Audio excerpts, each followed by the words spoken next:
Bienvenidas y bienvenidos a este video educativo elaborado por estudiantes de la Facultad de Medicina de la Universidad de Chile, en el cual explicaremos primeros auxilios básicos, los que corresponden a la primera respuesta frente a emergencias en salud. Ahora veremos técnicas de control de lesiones. Una lesión es una alteración o daño que se produce en alguna parte del cuerpo a causa de un golpe, un accidente, caída, uso de armas, etc. ¿Ya? Y bueno, como objetivo del control de lesiones está conocer y lograr identificar las principales lesiones que ocurren en la población general con el fin de realizar un manejo inicial y derivación oportuna a urgencias o CESFAM si lo amerita. Dentro de las distintas lesiones que veremos dentro de este material están las contusiones, que son una lesión o daño causado al golpear o comprimir una parte del cuerpo sin producir una herida exterior, como por ejemplo puede ser un golpe en la cabeza. ¿Ya? El manejo de este tipo de lesión consta en primer lugar de colocar hielo en la zona afectada durante al menos 10 minutos. En caso de que haya quedado alguna herida leve, esta se debe lavar con agua corriente. Si la contusión fue en una extremidad, es importante dejarla elevada y retirar objetos como anillos, pulseras u objetos que aprieten debido a la posible hinchazón que pueda haber en la zona. Si el dolor continúa por mucho tiempo, es importante o se debe acudir al servicio de urgencia. En caso de sangrado de nariz, primero sienta al paciente con la cabeza inclinada hacia adelante y presione el lado que sangra por 5 minutos. Luego, coloque una bolsa de hielo en la frente e indíquele que respire por la boca.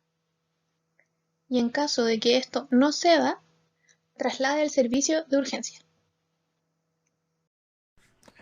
Con respecto a las heridas por mordedura animal, podemos definirlas como heridas causadas por animales, que ya pueden ser domésticos o salvajes, y que son bastante frecuentes y tienen consecuencias importantes si no se manejan como corresponde. Dentro de las heridas menores, que son aquellas superficiales, aquellas que no son tan profundas ni que sangran mucho, o aquellas que no están en zonas expuestas como el cuello, la cabeza o la cara, vamos a manejarlas inicialmente con un lavado de manos para prevenir infecciones. Vamos a lavar la herida con agua de la llave de 4 a 3 minutos.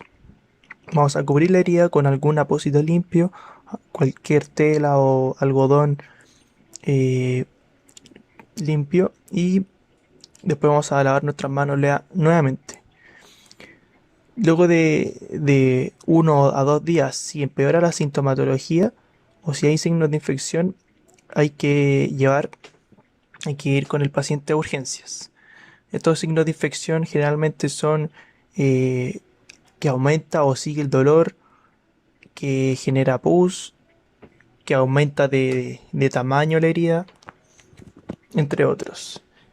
En caso de ser un animal desconocido o salvaje, o en caso de que no se sepa a ciencia cierta si que este animal tiene rabia, la enfermedad, hay que llevar al paciente a un CESFAM.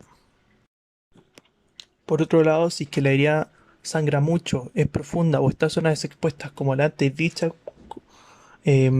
como la cara, cuello, zonas genitales, etcétera, hay que aplicar presión directa con un trozo de tela limpio para que disminuir el sangrado y asistir al servicio de urgencia lo antes posible. Las heridas penetrantes son heridas profundas causadas por un objeto en forma de punta, como un clavo o un trozo de madera o metal, pero lo importante es que termine en punta, que sea puntiagudo. Como aquí vemos en la imagen, un cuchillo, una herida por cuchillo es una herida penetrante. Con respecto al manejo inicial, es importante tranquilizar a la persona afectada, aplicar presión durante algunos minutos con un paño o un vendaje limpio para detener el sangrado. Y si el sangrado es profuso, es decir, es mucho, aplique presión durante 5 a 10 minutos sin detenerse para observar la herida. Si el paño se empapa con sangre, hay que colocar un nuevo paño sobre el anterior, sin retirar el primero.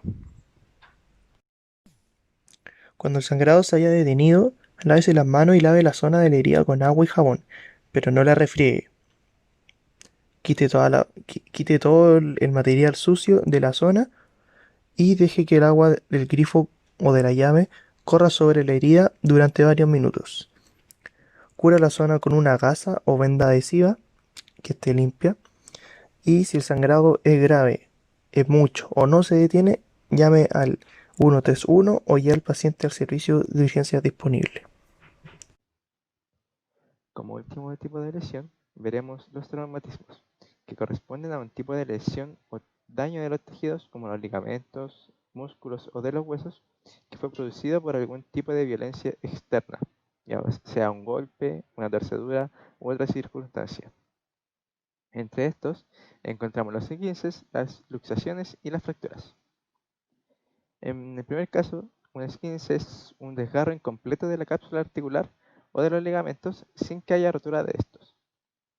Y para controlar este tipo de lesión, se debe aplicar frío local, levantar la extremidad y mantenerla en reposo, y en caso de que el esguince sea tal que no permita realizar actividades de la vida diaria, se debe movilizar la articulación y se debe llevar a la persona a urgencias. En segundo lugar, tenemos las luxaciones. Estas corresponden a un desplazamiento extremo del hueso fuera de la articulación.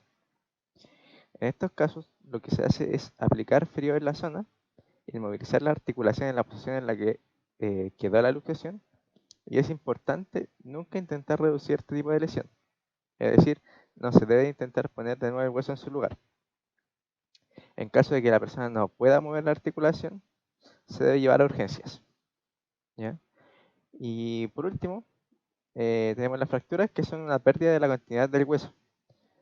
Pueden ser cerradas, es decir, que se rompe el hueso pero la piel queda intacta, o abierta cuando la fractura produce una herida en la piel. En estos casos, es fundamental no mover la extremidad y aplicar frío en la zona, además de quitar todos los objetos que puedan presionar la fractura. Y se debe llevar la persona lo más rápido posible a urgencias.